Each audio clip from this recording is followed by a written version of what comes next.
எல்லாத்துலயும் வெற்றி, எலெக்ஷன்ல வெற்றி, தொடர்ந்து நாடாளுமன்ற தேர்தலில் வெற்றி, சட்டமன்றம் போச்சு, ஆட்சி போச்சு, அதிகாரம் போச்சு. இப்ப எல்லாம் அவர் யாரோடையும் மோதிக்கிறது இல்லைங்க. பழனிசாமி ரொம்ப தெளிவா இருக்காரு. இப்ப அவரு திருமாவளவனோட கொஞ்ச நாள் மோதிக்கிட்டாரு, கம்யூனிஸ்டோட கொஞ்ச நாள் மோதிக்கிட்டாரு, அப்புறம் ஓபிஎஸ் அண்ணனோட மோதிக்கிட்டாரு, என்னோட மோதிக்கிட்டாரு. இப்படிதானே போயிட்டு இருந்தது. இப்ப அவருக்கு ஒரே எதிரி யார் தெரியுமா? ஆம்புலன்ஸ். ஆம்புலன்ஸோட தான் மோதிக்கிறார். அதனாலதான் அவருக்கு பேரே ஆம்புலன்ஸ் பழனிசாமின்னு வச்சிருக்கோம்.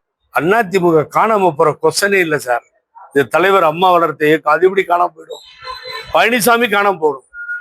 பழனிசாமி காணாம போனா ஐசியூல இருக்க அதிமுக உயிர் வந்துடும், எழுச்சியா வெளியில வந்துருவோம் எல்லாரும். தலைமை தானே உங்களுக்கு பிரச்சனை. ஒரு தலைமை சரியில்லைன்னா எப்படி வெற்றி பெற முடியும்?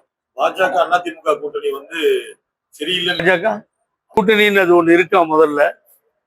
அப்படி கூட்டணின்னு இருந்தா அண்ணன் கேட்கறதுக்கு நான் சொல்லுவேன் பதில் என்ன? இதே அண்ணாமலை தற்கூரின்னாரு, ஆரம்பத்துல கொலைகேஸ் இருக்குன்னாரு, 10 வருஷம் பச்சைங்கில சைன் பண்ணி ஏழை விவசாய குடும்பத்துல பிறந்த என்ன பார்த்து நீ சொல்றியா? நீ யார் என்ன பார்த்து பேசுறதுக்கு உனக்கு யோகியத்தை இருக்கான்னு கேட்டாரு. இதெல்லாம் கண்டினியூஸா பேசினாரு. இன்னும் வேற அசிங்கமா பேசினாரு. சொல்லவே விரும்பல. நான் இப்படிதே சொல்றேன் உங்க முன்னாடி. நான் இந்த பக்கம் தான் போறேன், வெஸ்ட் ஜோன் தான் போறேன். திரும்பி இப்படிதான் என் கார் வரும். எடப்பாடி தலைமை வேண்டாம் என்று சொன்னால் என் கார் அவர் வீட்டை நோக்கி போகும். முதல் ஷால் மால்ல நான் தான் போட்டு அவர் ஆதரிப்பேன். நிறைய இதெல்லாம் எல்லாம் ஒன்னா சேர்றதுக்கு ஒரு பெரிய தெம்பாயிடும், ஒரு மாற்று உருவாகும். இல்லைன்னா நான் அவருக்கு என்ன சொல்றேன், வீணா அவர் டெபாசிட் போயிடும் கோபிச்செட்டிப்பாளையத்துல.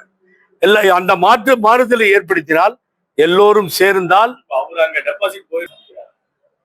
அது அவர் என்ன சொல்ல போறாருன்ற இதை பொறுத்துதான் நம்ம பார்க்க முடியும்.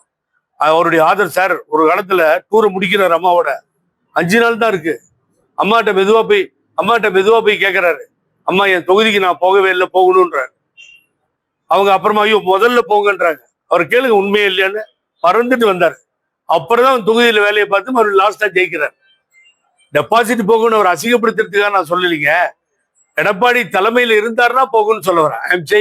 எடப்பாடியினுடைய தலைமையில் அவர் செயல்பட்டால் இங்க மாத்திரம் செங்கோட்டையன் கோபிச்செட்டிப்பாளையம் மாத்திரம் இல்ல, 234 தொகுதியிலையும் டெபாசிட் போகும். வேற வழியே இல்லை. இதுதான் நடக்கும். எதிர்கட்சியாவோ ஆளுங்கட்சியாவோ யாரோ வரப்போறாங்க, வேற விஷயம். ஸோ இதுதான் முக்கியமான ஒரு செய்தியா நம்ம இப்போ பார்க்க வேண்டியிருக்கு. அதுதான் உங்களை கூப்பிட்டேன்.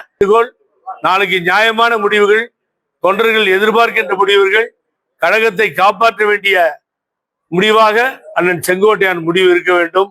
அதுல மாறுதல் இருக்காது. பாருங்க, இவர் வெளியே வந்துட்டார். ஒரு நிமிஷம் வரவேற்கிறேன். என்ன பேசிட்டு இருந்தாரு? நான் சொல்றேன், 1 மினிட் சொல்றேன். மாபெரும் கூட்டணி, வல்லரசு நாடுகளின் ஒப்பற்ற தலைவர் மோடி அவர்கள், அவர் தலைமையில நாங்கெல்லாம் இருக்கோம்.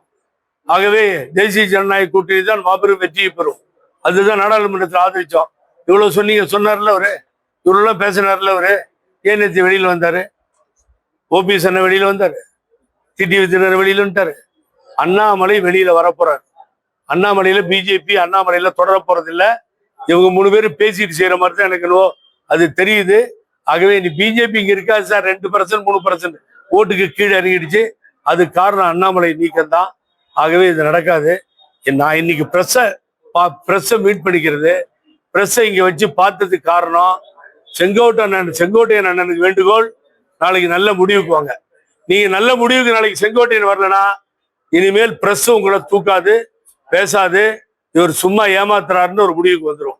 எனது அன்பான வேண்டுகோள். செய்திகளை உடனுக்குடன் தெரிந்து கொள்ள கீழ்கண்ட கேபிள் மற்றும் டிடிஎச் நெட்வொர்க்குகளில் எம்நாடு செய்தி தொலைக்காட்சியை காணுங்கள். பாதகம் செய்பவரை கண்டால் நாம் பயம் கொள்ளலாகாது பாப்பா. மோதி மிதித்து விடு பாப்பா, அவர் முகத்தில் உமிழ்ந்து விடு பாப்பா. அண்மை செய்திகளை உடனுக்குடன் தெரிந்து கொள்ள இணைந்திருங்கள் எம்நாடு தொலைக்காட்சியுடன்.